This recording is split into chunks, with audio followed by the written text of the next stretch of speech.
주십시오. 네, 장관님 고생 많으십니다. 그 새 정부가 들어서서 이전 정부가 했던 일을 뭐 전부 뒤집거나 조사를 할 수는 없겠지만요. 사안에 따라서는 그 성격에 따라서는 조사나 감사가 필요한 일이 있다고 생각을 합니다. 네. 기억하실지 모르겠는데 2023년에 김건희 윤석열 정부 당시에 김건희 최측근이라고 불렸던 김승희 의전 비서관이 있는데 그 자녀 학폭 사건이 상당히 시끄러웠습니다.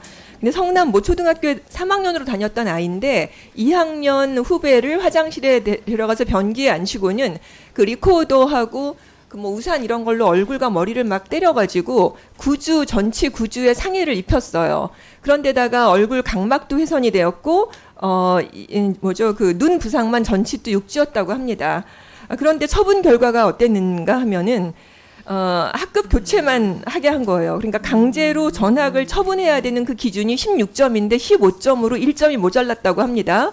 그리고 그러니까 학급 교체만 한 거예요. 근데 학년이 다른데 학급 교체가 무슨 실효성이 있겠습니까? 그리고 그 폭력의 지속성 부분에서도 최하점인 1점을 받았어요. 2주에 걸쳐서 같은 유형의 폭력이 일어난 건데 지속성이 1점이라고 하는 것이어서 그닥 중요하게 다뤄지지가 않은 것인데요. 경기도교육청 어떻게 대처했느냐면 그 후속 조치로 화해 중재하고 모니터링만 했습니다. 그러니까 재조사는 어렵다고 한 것인데요. 한번 생각해 보십시오. 이렇게 심각한 사안인데 아무런 조치가 없이 이렇게 경기도교육청이 한 것에 대해서 그 피해 학부모나 학생은 얼마나 억울했겠습니까? 자, 현재 그 특검 수사 중이긴 하지만 교육부 차원에서 조사나 감사가 꼭 이루어져야 된다고 생각합니다. 그런데 이제 이 사건에 대해서 김건희 씨의 그 관여 의혹이 여러 차례 보도가 되었거든요. 자, 이제 이걸 한번 보시겠습니다. 제가 판례를 가지고 설명을 드릴 건데요. 이게 MBC 보도에 있었던 것입니다. 잘 보시면은 제가 지금 간단하게 설명해 드린 대로 신체적 폭행이 발생했습니다. 7월 10일과 17일에.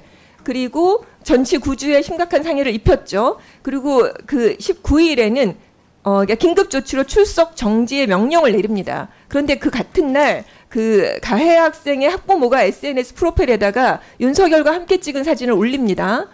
그리고 그 다음 날 김건희가 교육부 차관 장상윤 차관에게 전화를 하는데 8분 48초의 통화를 합니다. 그리고 그 다음 날 그러니까 그 전화를 하고 원래 4주 안에 학폭위가 열려야 하는데 2달이 걸쳐서 그 이후에야 학폭위가 개최가 됩니다. 2달이 지난 것이죠. 그리고 나서 이제 학폭위의 결과로는 아까 말씀드린 것처럼 강제 전학 처분을 하지는 않고 그러니까 가벼운 징계 정도로 끝나게 되는 거고 출석 정지에 10일 정도를 받게 됩니다. 그런데 공교롭게도 이 시점에 김건희하고 김승희의 통화한 사실이 13차례가 되는데 그 9건의 통화가 학폭위가 열리기 한 달 전에 집중되었습니다. 그러니까 김건희가 이렇게 개별 학폭 사안에 직접적으로 개입하려고 했다라는 것은 의혹은 나름 합리적인 의혹이라고 볼 수 있겠다고 생각이 됩니다. 그러니까 이 사건처럼 피해자의 피해 정도가 이렇게 위중한 경우라고 하면 신속한 처분을 내리는 게 당연한데도 왜 이렇게 지연이 되었는지 교육부 차원에서 조사나 감사 하실 생각 있으십니까? 현재 그 특별검사팀에서 수사 중이라고 알고 있어서 말씀해 주신 것처럼 그래서 수사 결과를 보고 교육부에서 해야 할 일이 있으면 하겠습니다. 네, 그렇게 해주십시오. 자, 근데 2년이 지난 9월 25일에 김건희 특검이 있는데요. 성남교육지원청에 장학사를 소환했습니다. 근데 그 장학사는 이 학폭위의 간사 역할을 했는데 간사는 중립성을 유지해야 되는 의무가 있습니다. 그런데다가 이제 기록을 보통 하는 건데 그 간사에게 하는 말이 어떤 말이 나왔냐면 녹취 파일을 특검에다가 제출한 거에서 나온 녹취인데 우리 누구누구의 의견으로는 강제 전학이 안 된다고 해요라고 발언했어요. 그러니까 이게 정말 중립성을 위반한 것이라고 밖에 볼 수 없지 않겠습니까? 그렇게 특검에다가 녹취 파일을 이렇게 준 것이면 교육부에서도 이걸 분명히 그러니까 경기도교육청에서 이걸 분명히 들여다봤을 텐데 별다른 조치가 되지 않으니까 굉장히 의혹만 커지고 있는 것입니다. 그래서 교육부 차원에서 조사를 해야 된다라고 계속 말씀을 드리는 것이고요. 자, 이제 학폭 슬라이드 보여주세요. 학폭위원들 명단을 좀 보시겠습니다. 여기 보시면 교육자 출신의 회사원도 있고 법률가도 있고 그러니까 경찰도 있습니다. 변호사도 있고요. 어떻게 이렇게 학폭위원들이 이렇게 뭐 회사원도 있고 변호사도 있는데도 불구하고 전치구주의 사안을 가지고 학급 교체만으로 결정을 내렸는지 굉장히 의구심이 있는데, 이렇게 학폭이 심의할 때 간사였던 장학사가 개입을 했는지, 어떤 영향을 미쳤는지 수사와 조사를 꼭 해야 된다고 생각을 합니다. 근데 제가 이제 드리고자 하는 말씀은 이게 핵심인데, 자 보십시오. 그 이상한 일이 또 있는데 우리 의원실에서 이걸 특별하게 밝힌 내용입니다. 학폭 사안과 관련된 그런 공무원들이 일제히 승진을 하거나 좋은 보직으로 전보가 되었습니다. 보시면 교육부의 장상윤 차관, 교통용실 사회부석 되었습니다. 고 땡땡 국장, 책임교육 정책실장이 되었는데, 책임교육 정책실장은 전문직, 그러니까 교사 출신인 전문직들이 오랫동안 교육부에서 일을 하고 이제 오를 수 있는 그런 자리인데, 그 일반직 공무원이 정책실장이 됩니다. 그리고 그 다음에 한국장학재단의 상임이사가 되죠. 자, 경기도 교육청도 보시겠습니다.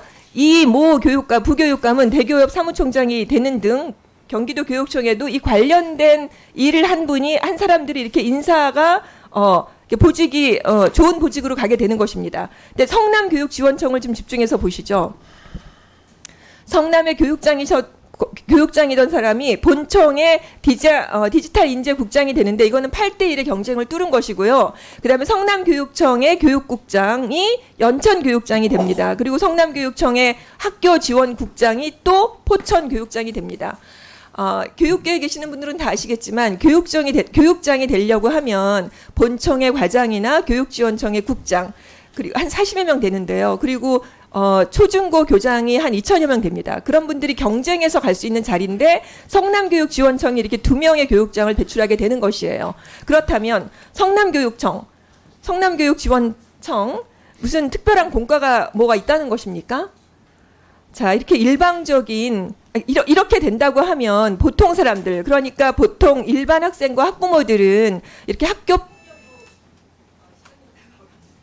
사안으로 되게 시달릴 텐데, 교육부에서는 이렇게 감사원의 감사라고 하는 것에만 그냥 끊지 마시고 교육부의 조사나 감사를 하시기를 바랍니다. 어쨌든 뭐 교육지원청에서 본청으로 인사가 된 것까지 교육부에서 하기는 좀 어려운 것 같고요. 그렇더라도 그것이 특별검사팀에서 수사 결과로 특별한 그 비리가 있었거나 하는 것이 밝혀진다면 그 결과에 따라서 교육부에서 해야 할 일을 꼭 하도록 하겠습니다.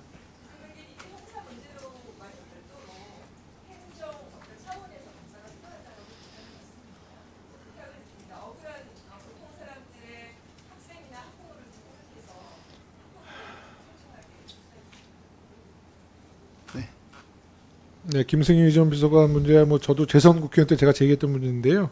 사실 의혹이 해소가 안 됐다는 점 우리 강경수 의원님이 말씀 잘 해주셨고요. 특검뿐만 아니라 교육부에서도 교육부 내 사건이기 때문에 면밀히 검토할 필요가 있다, 이런 말씀을 드리겠습니다. 다음은 진선미 의원님 질의해 주십시오.